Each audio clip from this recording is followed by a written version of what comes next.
Cordially welcome you all to the fifth lecture on the short course on cultural linkages towards Asian ideology. Today, we are focusing on cultural harmonization through knowledge-based businesses in the Asian region. The program for today is such that the lecture is scheduled to be for 45 minutes, with a short break of 5 minutes, followed by a Q&A session. I now have the honor of introducing our guest lecturer, Ms. Chadika Yahampath, the present manager of the ICT Industry Skills Council of Sri Lanka, an entity formed by the government with a vision towards a 200,000 skilled ICT workforce by 2022, collaborating with the private sector. Our esteemed guest possesses a Bachelor of Science, Marketing Management Special Degree from the University of Sri Jayawardhanapura, a Master's in Business Studies from the University of Colombo, membership at the Sri Lanka Institute of Marketing, and is currently researching for her doctoral degree on small and medium-sized enterprises in the IT BPM industry. Moreover, Ms. Yahampath was the former General Manager of the Federation of IT Industry Sri Lanka, Project Director of the National ICT Exhibition in Hotel, Sri Lanka Economic Coordinator for the Asia Pacific ICT Alliance, and was the project manager of two ICT summits organized by the Asia Pacific ICT Alliance and the Asian Oceanian Computing Industry Organization. Madam, we are deeply honored to have you with us here, and we warmly welcome you to deliver this lecture. Thank you. Good afternoon to everyone. Thank you very much for the nice introduction. I am honored and privileged to come and conduct a session for an audience like you because I have heard a lot of success stories and academic excellence of Kothalawala Defence University, and it actually motivated me to come and deliver this session, and also to create a kind of a link between the university and IT industry, because I'm heavily working in developing the ICT skills of the country in my capacity as the head of the operations of ICT Industry Skills Council. So I take this opportunity to thank Dr. Hemantha and management of the KDU for facilitating this lecture. And without taking much time, we can now move to the presentation. Let me share my screen.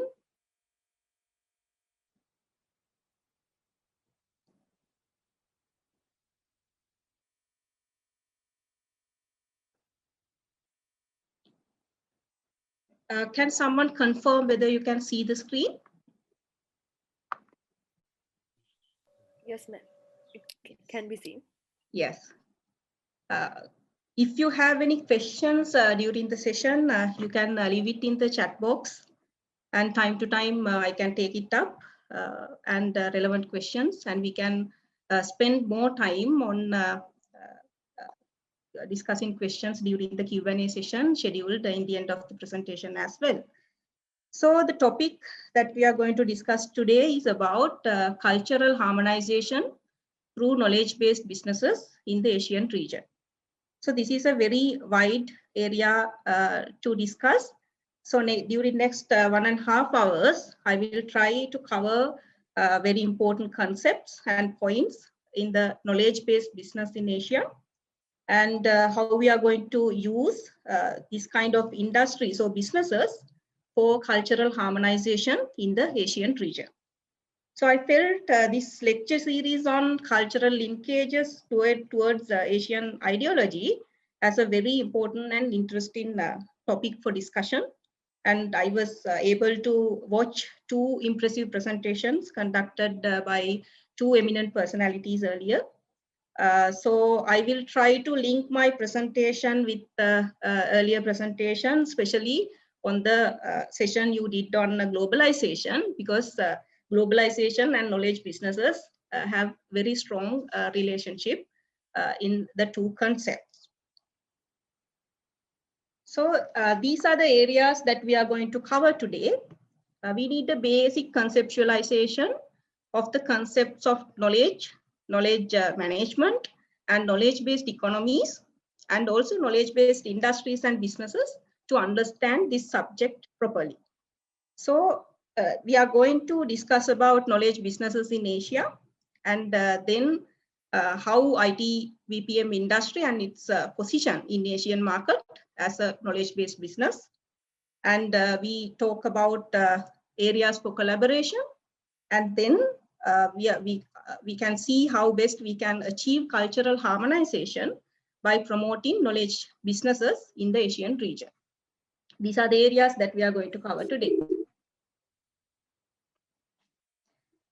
So we can see a rapid transformation is taking place in many Asian countries towards knowledge-based economies, from manufacturing-based structures to knowledge-based economies. Some economies in Asia, earlier they were positioned in terms of low-skilled labor-related work.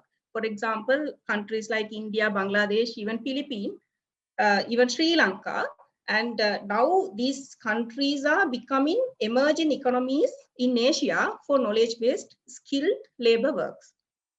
Low-skilled manufacturing sectors are no longer powerful, but skilled service sectors and high-tech manufacturing sectors are becoming more powerful in these countries. According to the definition of Organization for Economic Cooperation and Development, we call it as OECD. The knowledge-based economy refers to an economy that is capable of knowledge production, dissemination, and use.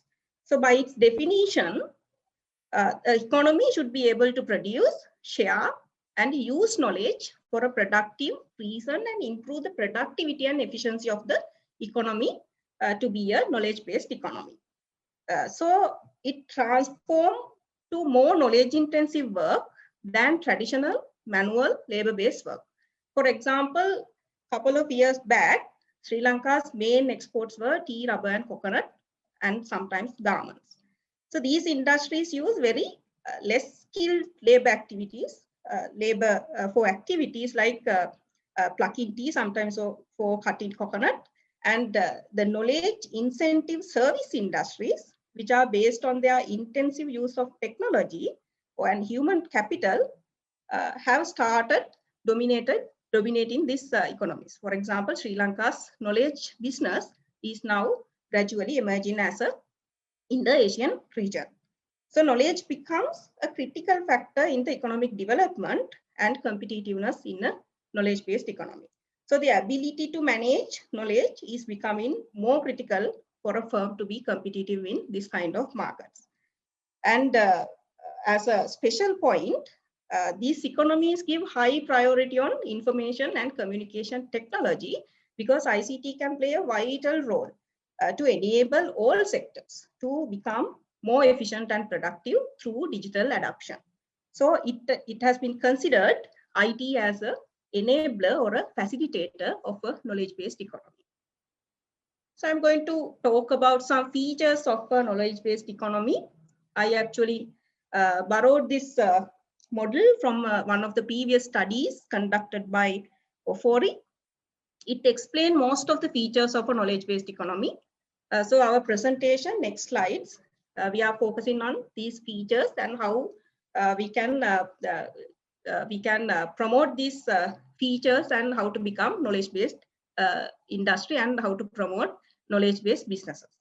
So ICT is there on top of the factors because, like I said earlier, ICT is the enabler and the facilitator of knowledge creation, and it can play a bigger role in the knowledge-based economy.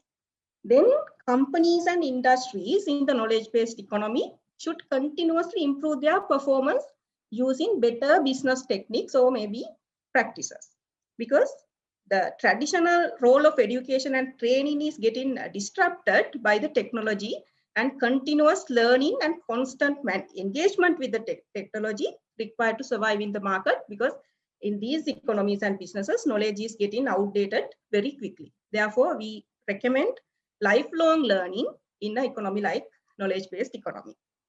Then we come to the state policy and regulatory environment, that government policy and regulation should encourage more knowledge-based work and incentives should be given to promote knowledge work.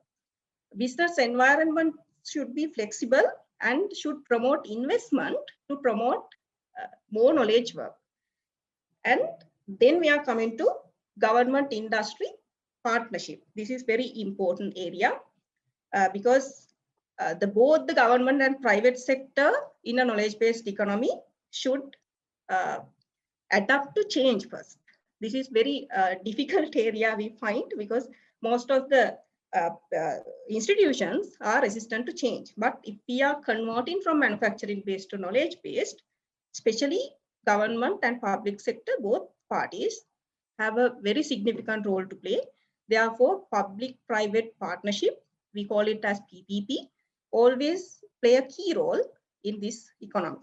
So we can work together in certain areas like developing information infrastructure, connectivity, shared space for knowledge businesses to work, even improving national level innovation capabilities to match the demand for high level of innovativeness, even reforming the educational system to meet the skilled labor demand, and also improving the foreign direct investments by creating attractive business environments. Actually, for those areas, government and public sector can come to a collaborative effort.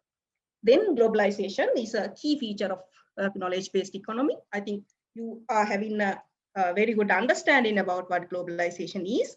Actually, globalization, digitalization, and liberalization of economies have actually driven knowledge-based businesses to become emerging areas in the present economy. It added a lot of weight on promoting knowledge as a business. Then business reorganization. The transformation from manufacturing-based work to knowledge-intensive work and to create the balance between low-skilled work to high-skilled work need restructuring of business organizations, especially to adapt with the change of new transformation and the change. This is basically reinventing business and industries to face global competition and upgrade business firms from manufacturing to innovative service sectors. Then innovation and entrepreneurship. This is a very important area in a knowledge-based economy because usually knowledge-based economies are driven by innovation and led by entrepreneurship. Usually knowledge-based industries exhibit innovation and entrepreneurship to a highest level than traditional industries, and knowledge and innovation has a close relationship also. It is the two determinants of a competitiveness of a firm, and also in a management perspective, it is a new area to look into. However, it can create a lot of opportunities for businesses to survive in the market in a knowledge-based economy. Also, entrepreneurial orientation of a company or a person also can strive to keep its competitive position in the market. So these are the features of a knowledge-based economy. Now we are moving to discuss about the importance of knowledge business. We should understand why it is important. The companies which use high level of technology, we call it as high-tech companies. And we usually take high-tech companies as knowledge intensive, and innovation and inventions are happening more frequently in such industries. So we call such industries as knowledge-based industries. So for example, we can say ICT industry, IT-enabled services. We are going to talk about what IT-enabled services are in our future slide. Aerospace, maybe biotechnology. Those industries are called knowledge-based industries because they use knowledge intensively and use innovation and invention to get the competitive advantage. So, however, in Asian context, most common knowledge-based industry or knowledge-based business that we talk about is IT industry and IT-enabled services, because most of the Asian countries are leveraging on ICT development and ICT-enabled services to as a strategy to accelerate their economic growth. And one of the characteristics of this knowledge business is their growth rate is very fast. They are the fastest growing in the industries in the world. For example, if we can take IT industry, the growth rate of IT industry of Sri Lanka during last decade was like 300%. Still, this is not an impressive growth rate compared to other countries like India or Philippines, but still, this is a very good growth rate, and it has created a lot of economic impact on Sri Lanka. And we are highly focusing on accelerating this growth. In return, we are expecting a huge economic growth in future. So institutions like Asian Development Bank or even World Bank are highlighting the importance of promoting knowledge-based businesses in Asia, especially for developing economies, to reach a high level of economic development, and also it can improve the social inclusiveness and sustainable development. So for the Asian, especially for the South Asian countries, World Bank and ADB highlight them to adapt with knowledge-based economies and promote knowledge-based industries as much as possible. Then it has a huge potential to grow. Sometimes we call it as infinite potential. I will explain you why in my later slide. The reason why we say it has a huge potential is we cannot predict the level of development of IT and IT services in time to come. It grows faster than our imagination. Therefore, we oversee a huge opportunity in the ICT and other knowledge services, knowledge businesses in the global marketplace. For a small country like Sri Lanka, it creates huge amount of opportunities to grab. So it creates major positive socio-economic impact on various sectors of the economy, especially since knowledge businesses demand for greater level of skilled labor. Usually salary levels are higher, and it improve innovativeness and create positive impact on our human lives in terms of increasing the quality of life and also per capita income. It creates a lot of direct as well as indirect socio-economic impact to the country and its citizens. That's why knowledge industries, knowledge businesses are much more important to the economy. So we are talking about how knowledge-based business work in the economy. I adapted this model from the World Bank Institute, and it well explained the way that knowledge-based economy or knowledge-based business operate in an economy.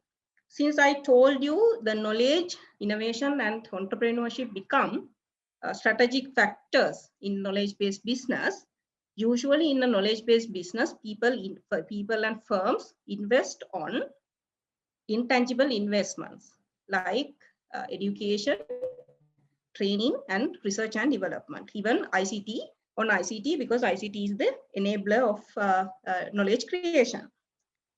So these investments usually gives high returns in the long run.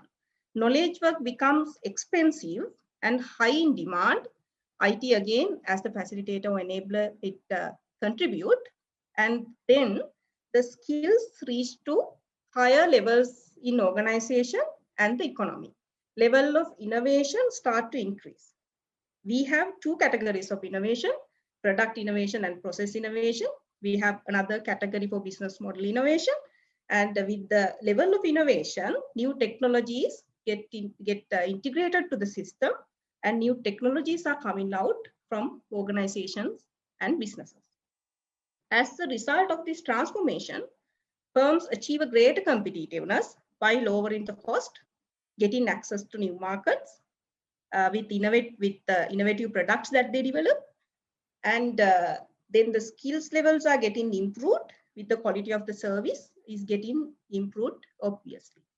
So then we can expect improved external balances, because a knowledge business is relating to innovation and knowledge. It has high profit margins usually, and it has higher level of value addition as well. Because knowledge is being sold in these businesses, and when they sell knowledge, there is no cost on material or other resources imports like other manufacturing related industries. As an example, IT exports in Sri Lanka has 95% value addition. That means we are selling our knowledge and we are not spending anything on raw material import or anything. So whatever the money that we earn from abroad, we are keeping it in our country. So that obviously improve our external balances and increase the GDP per capita because our salary levels are high. Then higher salaries and wages are expected in these businesses. We are moving to learn about some theoretical aspects. The most suitable theory which I found in the literature, blending with the nature and characteristic of the knowledge-based business, is the knowledge-based view. As I explained in earlier slide, high-tech companies are leveraging on their unique technologies and innovation to gain competitive advantage. Human capital become the most important factor in the economy and within the firms because of the important role of knowledge play in that business. A similar argument is there in the knowledge-based weave. Knowledge-based weave was developed by Peter Drucker, and it is an extension of the famous theory of resource-based weave. In resource-based weave, they argue that internal resources and capabilities can generate increasing returns and eventually earn the competitive advantage to the firm. In a knowledge-based weave, it argues that knowledge is the most important resource of the firm, and it is believed more on the intellectual capabilities than physical resources of a firm. So Drucker also argued that knowledge is the center of wealth creation and as the most important asset of the organization. So knowledge-based industries earn profit by commercializing the knowledge and innovation created by their human resources. Finally, it creates knowledge and they do continuous innovation. By doing continuous innovation, they try to earn or to get competitive advantage. Now we will discuss about why the role of knowledge in a knowledge-based economy, the power of knowledge of the present modern world and the present economy. As we all know, the world is now transformed to a knowledge-based era and information-related and knowledge-related era. The importance of information and knowledge has become valuable components in all aspects of our life. With the rapid transformation of the countries towards this knowledge-based economies and knowledge societies. One of the biggest challenge that any knowledge business face is the rapid change in technology. The technology is getting outdated very, very quickly. Sometimes if I can develop a new technology, I can invent a new technology today, but sometimes it can get outdated even before it goes online. So that is the situation and the evolution of the technology. Therefore, the future of technology is completely unanticipated, and that's why the knowledge becomes strategic asset in an environment like this. So the knowledge and skills of the people are getting outdated very quickly. Therefore, maintaining the knowledge and skills up to date is compulsory to be survived in a situation like this. Due to short organizational life cycle, and especially for resources constraint, put pressure on companies or businesses to learn quickly to survive in the market. Therefore, most organizations try to leverage learning on their past experience and build their capabilities based on that, especially for small and medium-sized businesses who drive with limited resources. They are unable to adapt with new technology. due to high cost involved. So it also demands high innovativeness within firms, especially to survive in the market. So SME, small and medium-sized enterprises in these industries, their innovation capacity has been restricted by several reasons like shortage of finance, maybe shortage of management skills for innovation, or sometimes insufficient public resources to foster their innovation like that, and also linkages with the external parties to improve their innovativeness is actually lacking. So in my previous one of the slides, I told you that the opportunities for knowledge business is infinite. And I told you that I will explain it in a later slide. So I am going to discuss that in with this slide. You can see two famous tools that we are using every day. Two brands, Facebook and Google. It is in our fingertip, and we always get engaged with these two platforms. So the annual GDP of Facebook, that Facebook was invented by a very young person, a university student, just like you. And it ultimately attracted 3 billion people around the world. And its annual turnover is US $70 billion. So Sri Lanka's annual GDP is closer to US $90 billion. So we can see that Facebook's annual turnover is very much closer to Sri Lanka's annual GDP. And if we talk about Google, its annual turnover is closer to US $162 billion, and it is almost doubled of Sri Lanka's annual GDP. So what we can see here, what will happen if Facebook is invented in Sri Lanka? Can't we double of our GDP in a year, since this income is coming to Sri Lanka? This is the potential of knowledge-based business. So we can see, we can look for opportunities. Why we can't do that? So one invention like this can actually unleash the economy towards a game-changing opportunities. So we will talk about the level of innovation that Sri Lanka has, and why can't we go for that level of innovativeness within the country? So my question is, can we double up the GDP with one such invention? Definitely we should be able to. I will explain you in my next slide the why I say so. So these are two examples that I'm going to show you the level of innovativeness of Sri Lankan young people or young entrepreneurs or students. And these two examples are well known to me. It explains the potential of Sri Lanka. The picture one shows that a team from University of Moratuwa, after winning the Google Summer Code competition, and the University of Moratuwa has been recognized as one of the top university worldwide in terms of number of awards received by students at the Google Summer competition from the inception. So it shows the ability of and the potential of our young people in the knowledge-based business. The second two pictures shows the Sri Lanka's recognition as the Asia Pacific ICT at the Asia Pacific ICT Awards, the innovation competition organized by the Asia Pacific ICT Alliance. I was the country manager for several years. That we witness the ability and the level of innovation of our students after becoming the second place, after securing the second place of the region by competing and defeating most of the leading countries in the Asian Pacific region.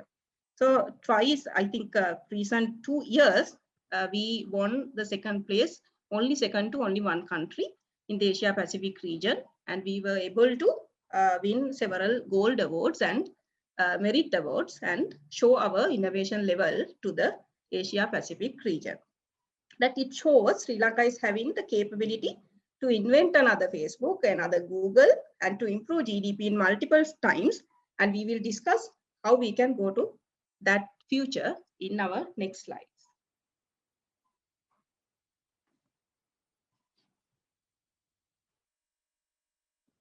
So now I'm going to move to the IT industry a little bit. IT and IT-enabled services are considered as the most commonly used knowledge business in the Asian region. And IT services are defined by Asian Development Bank as computing equipment and software products serving both external and domestic markets. By this definition, we can see two sides of IT industry. One side is catering the local market. Let's say now we want to improve digital adoption of the country. We need solutions for our internal organizations. For health sector, we need IT solutions. For tourism, we need IT solutions. And even general citizens need IT solutions. If that industry has two categories, one is the domestic market, which solutions serve domestic market, and the export market. Most probably, the export market has several definitions.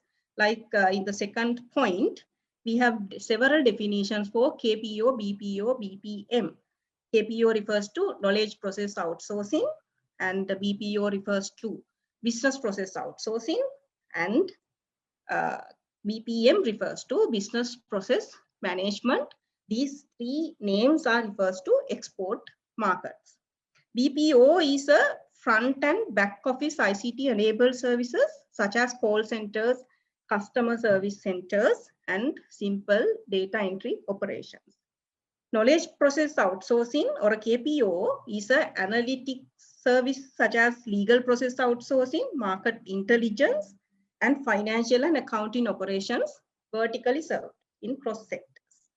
So BPM is the commonly used word, business process management, which cover the delivery of wide variety of established services like financial services, insurance services, sometimes medical and medical transcriptions, sales or marketing management, wide variety of services in the cross sectors and different organization structures. So you don't need to remember all these definitions. We simply call KPO, BPO, BPM operation as ITEs. That means IT enabled services. So whatever the BPO, KPO, or BPM, we use it a single word as IT enabled services. Therefore, usually IT enabled services, ITEs, and IT industry are considered as one single industry. So we call it as IT BPM industry. Also, there are some terms being used for onshoring, offshoring, and sourcing. These words actually used for simply to use for the word outsourcing. Onshoring usually refers, you know what outsourcing is. Outsourcing is actually transferring our business operation to a third party. So onshoring means outsourcing a part of the business or activity to a company or a branch of a company in the same territory. Let's say now Sri Lankan company wants to outsource their a part of their business service to a company. If they select Sri Lankan company itself with operating within Sri Lanka, it is called onshoring. Then if we want to outsource it to another country in a different territory, or India or maybe China, then it is called offshoring, that is outside the territory. And sourcing and outsourcing are, sourcing is also refers to outsourcing services. The main reason for outsourcing is to increase profit of a company by concentrating more on core business, giving undivided focus on the main business, and the supporting services we can outsource to a different third party to handle. By doing that, they can expect profits by cost cutting on salaried and associated cost by outsourcing, and outsourcing it to a cost effective third party, especially for offshore destination. So as we all know, globalization is the enabler of these outsourcing services. And then IT BPM has become a knowledge business due to the globalization of economies. So we'll talk about a little bit about knowledge-based industries in Asia, since we now have a good understanding about uh, initial conceptualization of knowledge-based economy, knowledge-based industries and businesses. We can talk a little bit about how knowledge-based industries in Asia is working. This is a very important area of the session today, because we are talking about cultural harmonization. Before that, it is very important for us to understand the Asian knowledge-based business in the Asia. So Asia is anyway expected to continue to experience the rapid growth in ICT spending as well as production, because I told you in my earlier presentation, all countries in Asia are also trying to improve their digital adoption and strengthen digital governments and internal use of IT to enable their cross sectors and their SMEs to perform more effectively and efficiently using IT. So there is a huge demand coming internally in Asian countries as well. Also, many Asian countries are now emerging as IT BPM exporters. Like I explained, there are two markets for IT. One market is the internal market, domestic market, and the other market is export market. While improving their domestic markets, Asian countries are trying to become knowledge exporters, knowledge-based business exporters as well.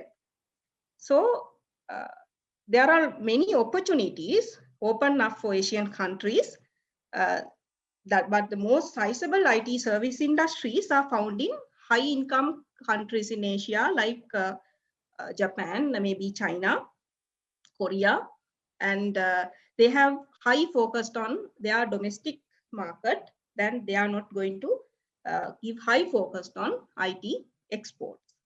India is also have a sizable market for IT services in the domestic market, and also it is one of the leading countries in Asia for IT BPM export services. There are major differences we found in the scale, scope, and organization and behavior of each economy in the hardware and service industries in the Asia, because East Asian countries like Japan, Korea, and even China, they are highly focused on developing their hardware markets, while South Asian countries are dominating in selling software and selling their knowledge services abroad.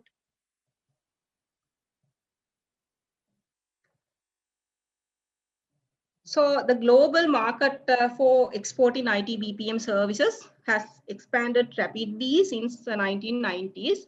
However, initially from the inception, it was operating only among advanced industrial economies like European and North American markets. Sri Lanka started first IT BPM operations in early 2000s.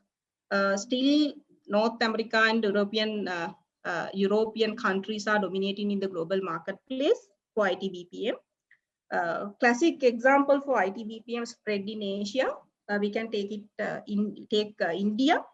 India is one of the leading countries for IT BPM, and it is a popular destination for offshoring, for engineering, research and development services, and has become the leader in Asia for IT BPM exports. Next successful country in Asia is the Philippines. I will explain how Philippines and India came to these positions in my next few slides. Then China, Malaysia, Singapore, and Sri Lanka is well positioned as IT BPM destination. And some countries are emerging as reputed countries for IT BPM exports. countries like Bangladesh, Thailand, Vietnam, even Indonesia, and they are actually emerging as good BPM destinations. Countries like Cambodia, Myanmar, Nepal, and Pakistan, they are also catching up with the new trends to become emerging countries for IT BPM exports. So several Asian economies, especially East Asian countries, like I said earlier, they have emerged as major global production centers for electronics and ICT hardware. As example, we can mention China, Japan, Korea, Malaysia, Philippines, and Thailand, even Vietnam. They are actually concentrating on ICT hardware side as well. So Japan has many large electronics and ICT hardware firms, and they are serving in global and international markets for several decades, and they have made major investments in research and development activities. So this is the status of Asian countries in terms of their ICT ability and ICT related knowledge business service industries. So I think time is up to take a small break. So we will talk about the cultural harmonization and opportunities in Asian markets after getting a small break for 5 minutes. Now the time is 3:45 minutes. So we can meet again in 5 minutes. Welcome all of you back to the lecture. I think we've got a small break and refresh your mind.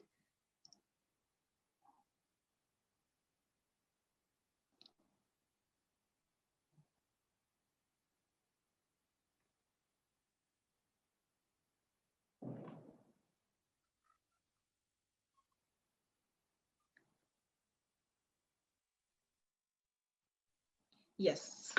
Now we talk about the Asian countries, how they are going to operating in the knowledge-based business in the regional level. Now we talk about how this Eastern Asia and South Asia, how they are operating in the market, and how we can find synergy or collaboration between these two sectors. South Asia actually lagged behind East Asia in terms of certain socio-economic indicators, and there are certain differences in Asian economies in terms of knowledge services industries, but we can see it as an opportunity for a synergy as well. So high income generating Eastern Asian countries like Japan, Korea are hardware manufacturers, and they have high focus on domestic IT development, and they have higher level of socio-economic indicators like per capita income, literacy, industrial competitiveness, ICT spending per capita, use of ICT, and development of the domestic market for IT services. They are usually in a higher position than South Asian countries. So they are catching up with Western economies in technical and economic development levels. China is poised to play a central role due to the size of its domestic market, and also they have a lot of opportunities to further develop exports of ICT hardware and services. So low-income South Asian countries has high focus on software exports. They can explore more opportunities in Eastern Asian countries to collaboratively develop hardware and software embedded solutions combinations to improve innovativeness in and reach to a higher level of innovation capacity by collaborating. So this is the status of South Asia. Usually South Asia's socio-economic indicators are a little lower than East Asia in terms of per capita income, literacy, ICT spending per capita likewise.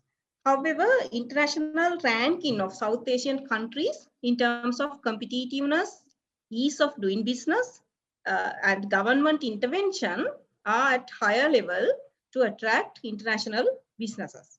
And those countries are more open to cultures, foreign cultures, than most of the East Asian countries. They are weak in overall economic development and governance compared to East Asian countries. And also there are some cultural differences, but we can see a lot of opportunities for collaborate with these differences and similarities. So I mentioned in my earlier slide that we can take two examples of knowledge business who developed a very good business in knowledge-based industries. One example is Philippines and the other example is India. Philippines actually has outperformed Asian countries in BPO exports, and their GDP, GDP percentage of GDP, the IT BPM exports comes to $22 billion per year, and as a percentage of their GDP, it comes to 7.3%. And they have 1.2 million full-time employees working in the IT BPM industry. That is one example. In Sri Lanka, we have still earned 1.2 billion US dollar exports, and as a percentage of GDP, it comes around 1.3 million. Compared to Philippines, Sri Lanka's performance in the international market in terms of knowledge business is at a minimum level. So next example is India. India is the Asia's leader of IT BPM industry, one of the biggest export destination in Asia, holding $177 billion US dollars. That is equivalent to 6.5% of the GDP of India. And this is a huge amount. And the secret behind the success of India and Philippines is they have access to a large pool of service-minded people with English language skills and other soft skills, which is required by the IT or BPM operations with enough technical skills. And they have successfully built industrial parks, and their government policy and IT BPM promotion strategies are much more stronger than Sri Lanka and other South Asian countries. So there are some other examples as well. We have three examples here. Korea, as example, earlier was a manufacturing powerhouse of Asia, but now they are trying to transform themselves as IT BPM export destination. They have recently created this Creative Korea logo and Creative Korea initiative to improve their country branding and get some more businesses from foreign markets to sell their knowledge services abroad. Then Egypt. Egypt is also considered as hidden asset for IT BPM services, and they have highly skilled talent pool, low labor cost, and multi-language capabilities. And also one of the advantage of Egypt is they are in a close proximity to major export markets like Europe and Middle East, and to attract investment, they have attractive investment incentives to attract more foreign investment and businesses. So Bangladesh also emerging as a new destination for software exporting. So let's see now what Sri Lanka is going to do to capitalize on these opportunities. I have taken some points from Sri Lanka's national policy framework towards a knowledge-based economy through human resource development is the motto of the national policy priority of the government of Sri Lanka. And national policy framework of Sri Lanka defines the human resource as the most valuable resource according to the knowledge-based economy. And they try to build a knowledge-centered economy by implementing 10 major policies. in the national policy framework. Out of 10 policies defined, we see 4 policy areas are directly linked with creating knowledge-based economy and knowledge-based, promoting knowledge-based businesses. So one is productive citizenry and vibrant human resources. Next policy is on people-centric economic development and technology-based society. Then development of physical resources, especially IT-related infrastructure. The policy framework of Sri Lanka also has high focus on knowledge management and education. For example, the policy on productive citizenry and happy family has defined 4 strategic areas for enhancing the talent pool through improving school education, society endowed with knowledge, improving university and vocational education, and harnessing power of youth. So national policy therefore emphasize on development of information technology industry also by promoting entrepreneurship, innovation, and knowledge management as a key strategies of the economic development. Another thing is that Sri Lanka is in the close proximity to India, the Asia's leader for knowledge service industry. So we can capitalize on local location advantage and create some country branding to attract some businesses, which is directed to India and other countries. So we need a sound innovation mechanism and investment mechanism, also operational mechanism and cooperation mechanism, and the motivation to be there in place to achieve the overall objectives of defined in the national policy framework. So this slide also explains the Sri Lanka's position in the knowledge business.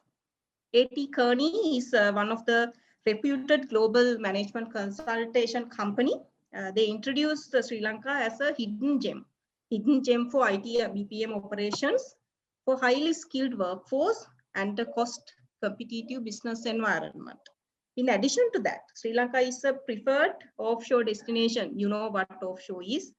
Sri Lanka is an offshore destination for several countries like USA, Australia, even Europe, and from recently Middle East also. And Sri Lanka has several competitive advantage in the global market. Some examples are given in this slide. Sri Lanka has been ranked among top 30 locations for offshore services in the world for having a safest, lowest risk, and high level of personal and business security, and most safest IP protection regimes in the world. So we have world ranking for that.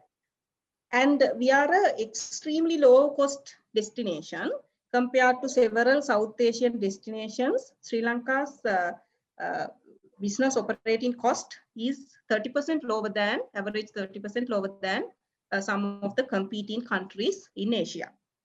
We have highly qualified English speaking and skillful workforce complemented by highly encouraging business environment because in Sri Lanka, full foreign ownership is allowed for a company. And also we have a lot of tax and import duty exemptions, and infrastructure like broadband, satellite connectivity can further strengthen our position in the global marketplace. So we have as a plus point, we have a high level of data security, and that is one of the main attractors of IT BPM jobs to Sri Lanka. Therefore, Sri Lanka recently has initiated a national intellectual property rights office, and piracy rate has been kept at a minimum level of 3%.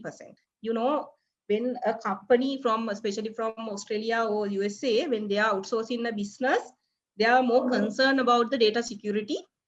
Before outsourcing, they check the level of data security. The plus point is Sri Lanka has the highest number of data security, highest level of data security in Sri Lanka compared to most of competing countries. So that should be marketed well in the global market. So these are the internal factors that we should consider in developing knowledge business.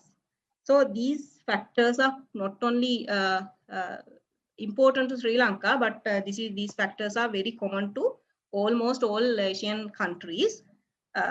So these recommendations have been made by the World Bank and United Nations to improve these services to foster knowledge businesses.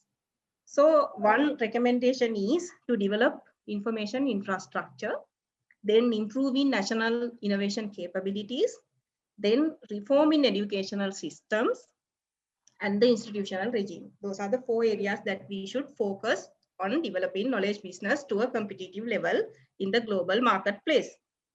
So availability of infrastructure such as connectivity, especially in the remote areas, we know there is a problem especially in the connectivity in rural areas. And we should bring down connectivity cost as much as possible and create technological incubators connected with universities and research centers to promote innovation. And earlier industrial era, the basic infrastructure was considered to the things like railways, roads, or utilities. But in the modern economy, basic infrastructure for knowledge business has become the telephone, maybe Wi-Fi, or sometimes the IT-related infrastructure like connectivity. Those are the basic infrastructure need to be developed to become a knowledge-based economy and promote knowledge businesses. And information infrastructure such as online business information centers, networking platforms, and matchmaking services also can improve the development of international markets to promote entry to global markets, especially SMEs, small and medium enterprises in Sri Lanka. They are struggling to find international markets and enter international markets. So information centers and other services, online services can help them to find new markets. In addition, incubators and technology parks can improve innovation capacity, obviously, because special attention should be given to improve infrastructure in rural areas. Like we said, we have a big problem in terms of connectivity in rural areas. So those gaps should be bridged to grow as a nation. In Sri Lanka, there is a barrier to access main IT infrastructure in rural areas. It has led more than 90% of IT companies to operate from Colombo. And 95% of local IT service industry companies, BPM companies, are operating from Colombo. So they don't have, they haven't spread to rural areas for the development because lack of infrastructure available in rural areas. However, as a plus point in Sri Lanka, we see real estate, electricity, communication, and connectivity cost. Usually, the cost is low compared to few competing countries, and reliability of those services are also high. And we need improvements in areas such as setting up IT parks. We don't have much IT parks available. We don't have shared space available to facilitate SMEs to operate. And we have some incubator centers run by the private sector. We don't have government-led incubation centers in Sri Lanka. And we don't have research and development centers enough with enough facilities. And like I said, connectivity and especially broadband and infrastructure should be expanded to other areas in the country. Then national innovation capabilities, that is a very important area to promote knowledge business because innovation drive everything finally. So Asian countries usually are characterized by lack of innovation capability, and they rely largely on foreign technology. We don't invent things usually. We rely on technologies coming from outside the country. Effective innovation system should have business firms, research centers, universities, consultants, everybody, and other organizations also working together to grab new knowledge from overseas, and technology and global knowledge we should have to grab, and then there should be a system to disseminate or assemble or disseminate the knowledge among businesses, so especially SMEs, because they don't have information what is happening around the world. So government support in these areas are very much important, especially for infrastructure and institutional functions, and direct the industry to do more advanced research and development activities.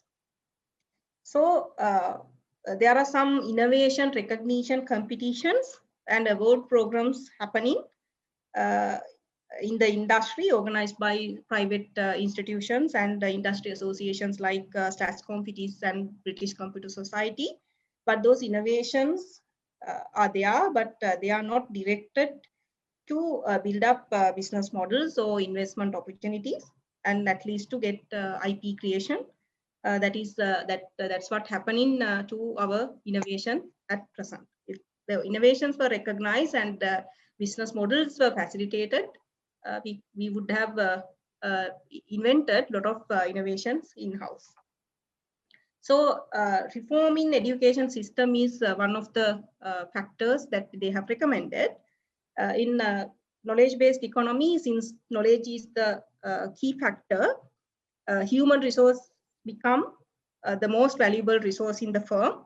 So they should be well educated and skilled enough to continuously upgrade and adapt their skills in responding to technological advancement, which is happening continuously.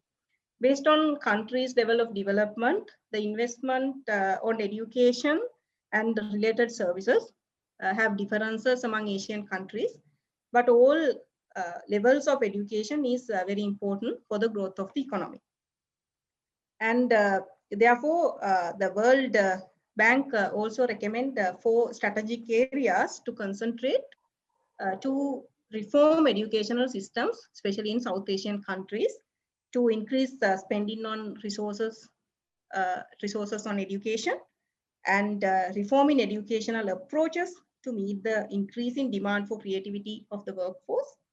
Then promoting the use of IT and internet in schools for distance learning. This is very important. Actually, during COVID-19 shutdown, we were trying to promote digital learning, but it was successful only for urban areas, but rural areas, the digital education and distance learning is not yet been successful. Then providing equal opportunities to education for the poor and rural population. Those are the areas that United Nations recommend. And that A.T. Kearney's recommendation on quality human resources, which I explained in my earlier slide, is still very valid. We have a highly skilled workforce with excellent analytical thinking, creativity, and problem solving. And we are one of the highest ranked countries in the world for our education, and our literacy and numeracy rates are at a very high level compared to several competing countries. However, keeping all these things, the National IT Workforce Survey conducted in 2019, it reveals a significant skill shortage of graduates to meet the demand of IT industry. The gap is over 12,000. Just imagine, we are producing only 9,000 IT graduates a year, but the industry demands for 24,000. There is a 12,000 gap still there, and this gap is actually continuing year after year. So this is a burning issue to the IT industry to go to the expected level. We don't have enough skilled labor in the industry. Even though the vocational education sector produces 20,000 graduates a year, they are not skilled enough to employ in the IT industry. So the pipeline of future workforce of Sri Lanka is very narrow down, and also migration rate of IT graduates are also at a high level. So these things we need to address immediately to grow as an industry to become a good position in the Asian and global marketplace. Institutional regime means the government role of creating enabling business environment and flexible regulations to attract more investments. Therefore, the all factors that I mentioned here has a role of the government, so that the government should be playing to promote the knowledge business. As a plus point or a positive side, Sri Lanka's foreign investment policy is very attractive and flexible. It allows full foreign ownership to encourage investments. However, the financial support given to small and medium startups are very limited, and SMEs usually have a problem of getting funding from banks because usually they don't invest on tangible assets, but when they go to a bank to get a financial a loan or something, they usually ask for security collaterals. So they don't have to show physical, they don't have any physical resources to pledge in the banks. So that is one of the biggest problems presently small and medium enterprises are facing in the country. So banks cannot understand the value of a project, IT project, or the value of the non-tangible investment, which is in the knowledge business. So that is one of the challenges at present SMEs are facing. So we have political uncertainty, lack of connection of the subject ministry with international bodies, and our labor regulations are outdated, especially working hours for women. It actually not encouraging women to participate in the IT industry, and also regulatory issues in getting access to international payment gateways. We recently also we talk about PayPal, and we don't have a payment gateway to get international funds to local bank accounts. And also we have a very limited dialogue between private sector and public sector when we are forming national policies for business, knowledge business development. Those are the issues that as Sri Lanka, as a country, we face to promote knowledge businesses.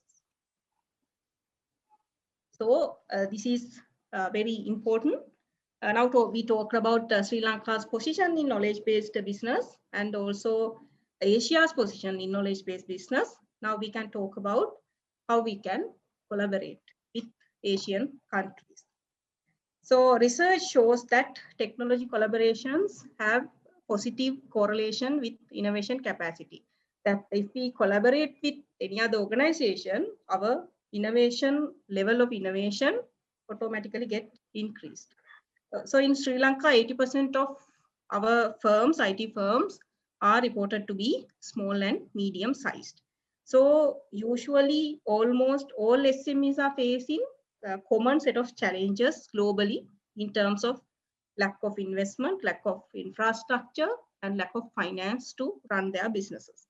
Meantime, the revolution of technology, constant evolving nature of technology demands IT firms to be adapt with the new knowledge very quickly to survive in the market. Due to the financial restrictions that especially small companies cannot afford for constant investment on research and development activities. So they are lagging behind the innovation. So therefore, collaborations are usually important in terms of co-investment and managing incubation support, shared space and common infrastructure facilities for SMEs to do innovations, and academia industry collaboration that is very important to improve innovation, and clusters and science parks. That we don't have proper science park established in Sri Lanka. That is one of the biggest weakness. And performance of knowledge-based startups significantly high when they have access to knowledge spillovers through close proximity to knowledge sources such as universities. I will tell you an example that when the world's most famous technology parks are actually established near universities to encourage innovation and incubation. As an example, Stanford University contributed to the development of Silicon Valley. Silicon Valley is the global center for high technology innovation. So the world's largest technology corporations such as Google, Apple, and Facebook are having their headquarters in Silicon Valley.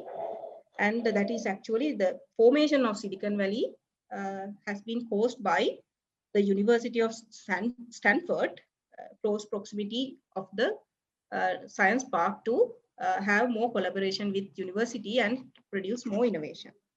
Another example is Cambridge Science Park, that is also located near to the Cambridge University to promote university to engage with the university and industry collaborations.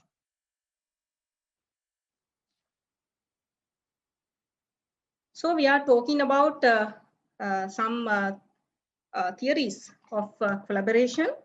The concept of collaboration or knowledge network or value network has been defined in different ways in the literature, but with a similar meaning.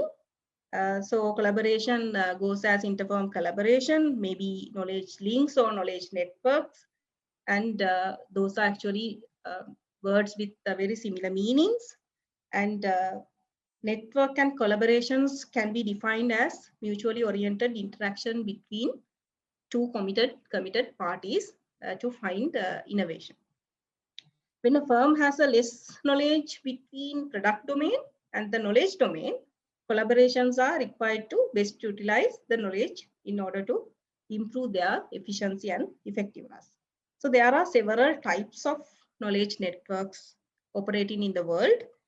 Two common forms are interfirm knowledge networks and industry academia knowledge networks. And we talk about industry academia knowledge network. We discuss about how Silicon Valley is operating as a industry academia collaboration, which actually drive the Silicon Valley to be more innovative with the support of the university. And private-public partnership in education sector is a possible strategy for improving the quality of human capital.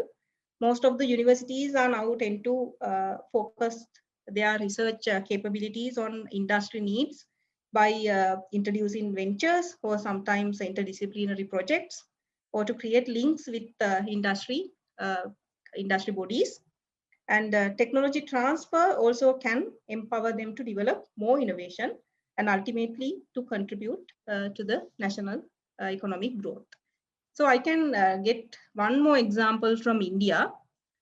India's IT industry, I told you that in India is the world's, the Asia's main IT exporter.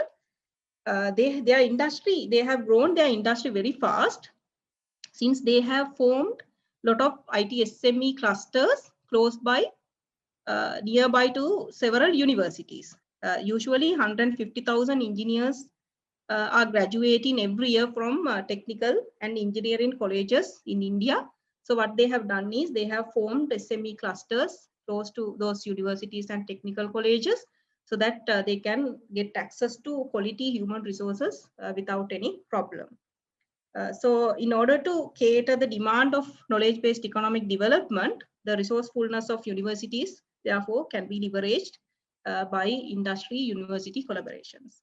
So as a responsibility of university, they should aim their programs to encourage entrepreneurship to the best use of the state resources.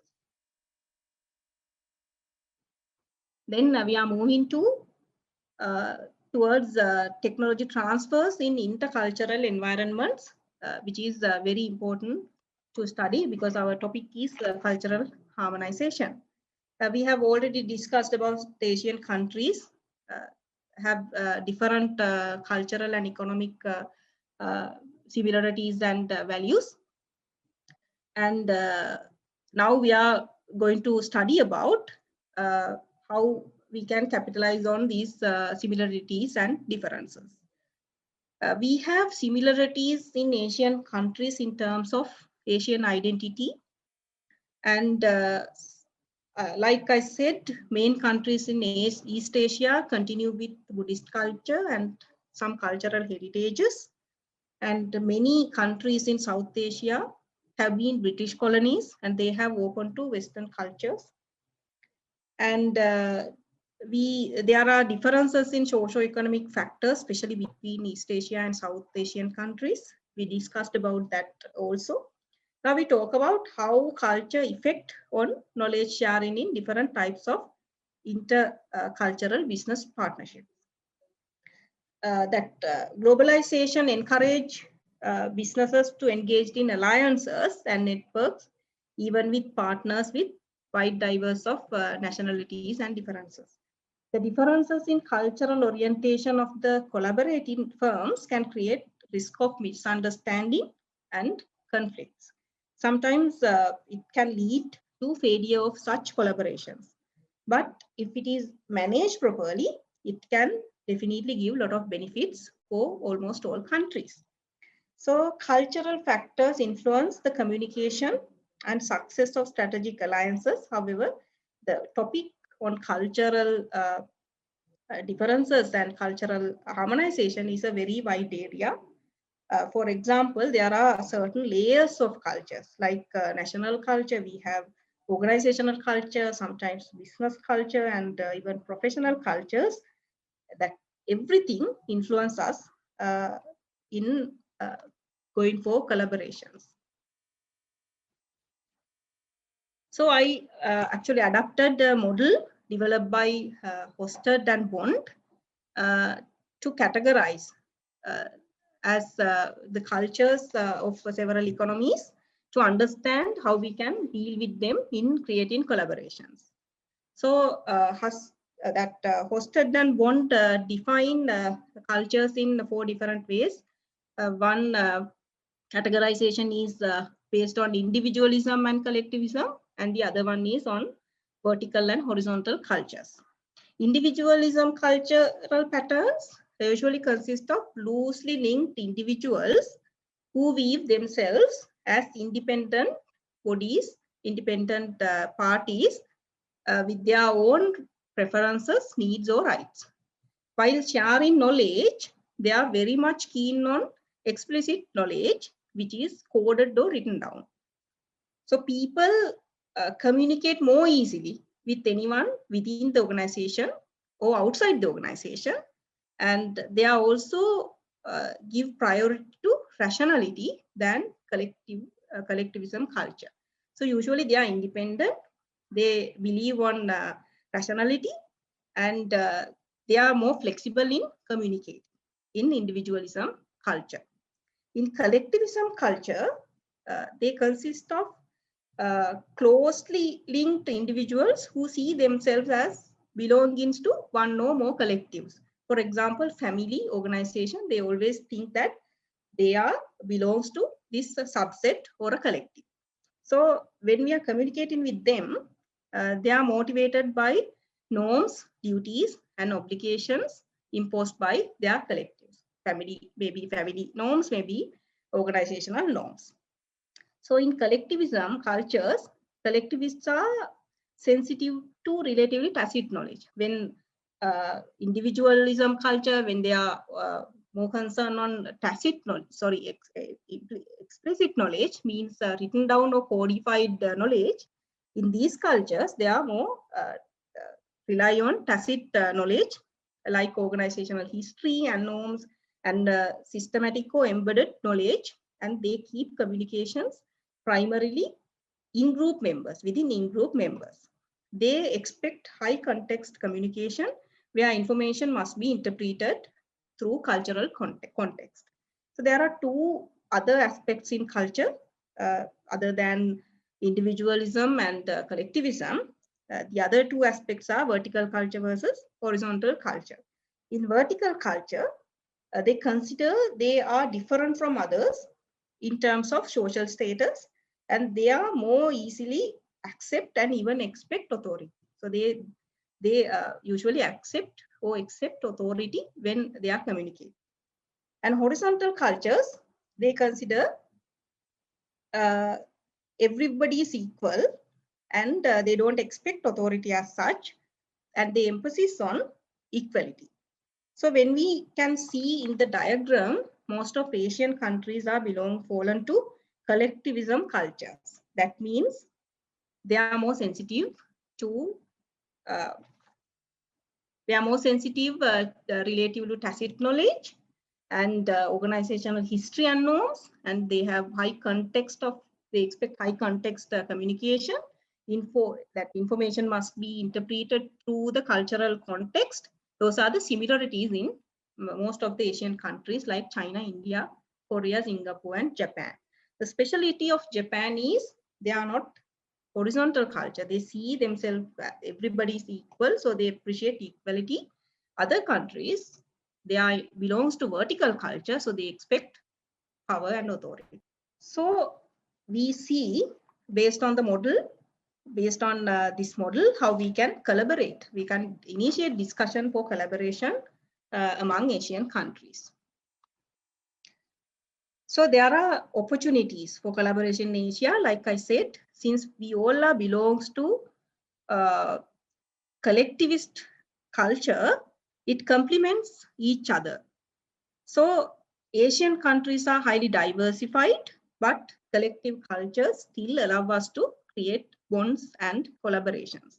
Therefore, fruitful collaborations are possible in terms of technology, information, research and development, knowledge exchange, especially in the areas of hardware, software development. Like I said in my earlier presentation, East Asian countries are they have hardware industry concentrated strategies. We have software industry concentrated strategies. So there is opportunity for technical collaboration and promote hardware and software embedded solutions collaboratively. And the collectivists are more concerned about data privacy and security because they are highly concerned about their norms and their organizational cultures. They are very sensitive to data privacy and security. Sri Lanka's data privacy and security levels are very high. So we see a synergy there. It opened up a good deal for Sri Lanka to collaborate with Asian countries with collective culture. We have an opportunity in terms of entrepreneurial development and harnessing young talents because countries like Japan has a good education system similar to Sri Lanka, and the investment opportunities also can be explored, especially from East Asian countries. And collectivism cultures, regulatory environments are not flexible. However, sharing culture of Asian economies can explore complementary regulatory environment to work together. And openness and alertness in responding to changes in the global business environment as Asians, if we can address that, similar initiatives are already there. There are two main regional organizations operating in Asia. One is the Asian Oceanian Computing Industry Organization, SOCIU. You can search it in the internet and see. And the other association is Asia Pacific ICT Alliance, which is very closely working with regional countries to promote innovation and harmony among the region.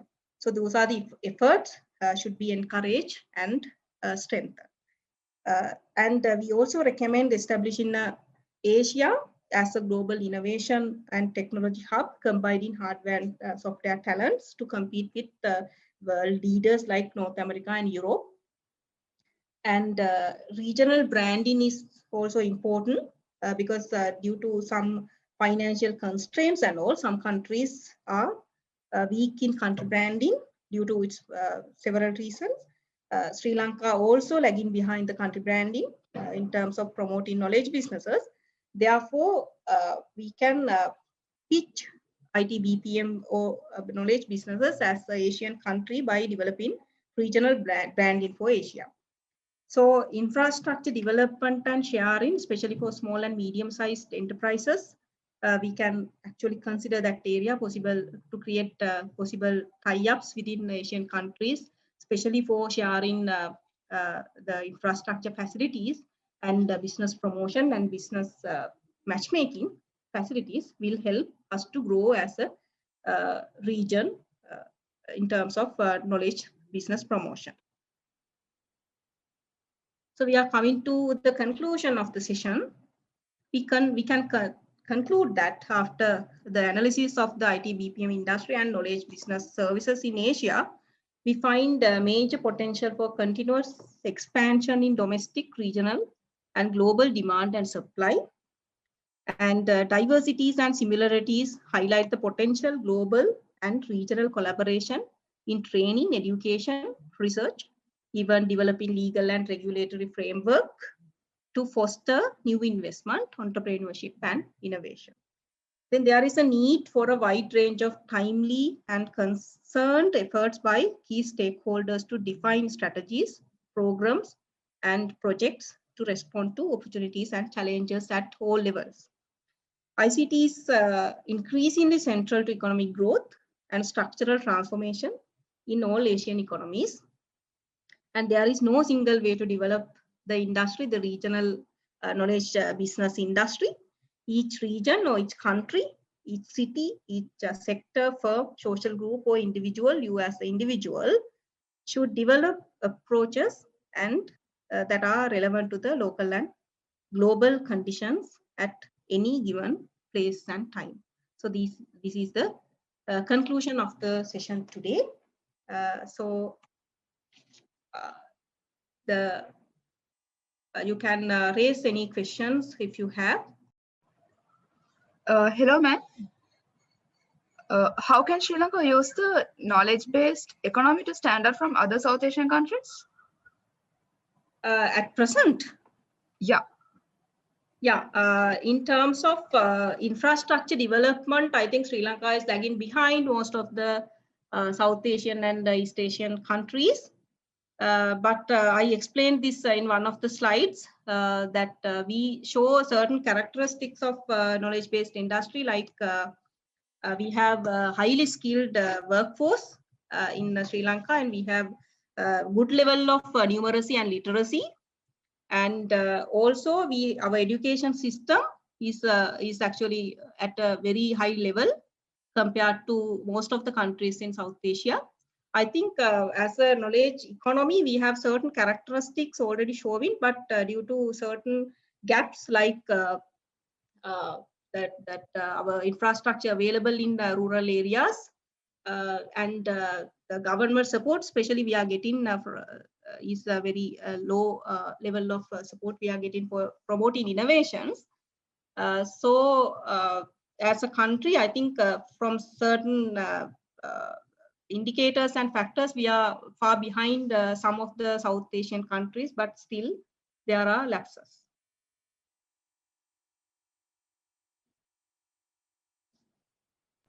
Okay, ma'am. Thank you. Good afternoon, madam. Good afternoon. Madam, you mentioned about data security that Western countries are interested in Sri Lanka because of the data security factor. Yes. Madam, how is, comparing with other Asian countries, madam, how is the legal framework, the strongness of the legal framework comparing other countries, madam, Asian countries? Yeah, compared to a lot of the South Asian countries, our data piracy rate is at a minimum level at 3%. And data security wise, we are actually at a very high level. And recently we introduced the separate office for IP protection, intellectual property protection. In terms of data security, I think we are far behind, we are far away from a lot of Asian countries at present. Okay, madam, thank you. Any other questions? So students, if you have any other questions, you can directly put into our common email, urakedu@gmail.com. Right, thank you very much, Miss Chadika. I hope that one of our students is waiting to give you a vote of thanks. Good evening, ladies and gentlemen. It's my pleasure to deliver the vote of thanks on behalf of General Sir John Kothalawal Defence University. First, I would like to thank our guest lecturer, Ms. Chadika Yahampath, for delivering this lecture amidst a busy schedule. Your address set the tone for this course by clearly indicating the role of knowledge-based businesses in the Asia region and taught us a lot about cultural harmonization. Thank you, madam, for joining us today, and we are blessed to have you contribute to our course. Next, I wish to to thank Dr. Hemantha Premaratna and any other staff and personnel of KDU involved in bringing these lectures together. Thank you very much. Last but not least, I thank all participants from our university for joining us today. Your participation has made this lecture a successful event, and I believe it has provided you with an insight into cultural harmonization through knowledge-based businesses in Asia. To conclude, let me reiterate my gratitude to Ms. Chadika Yahampath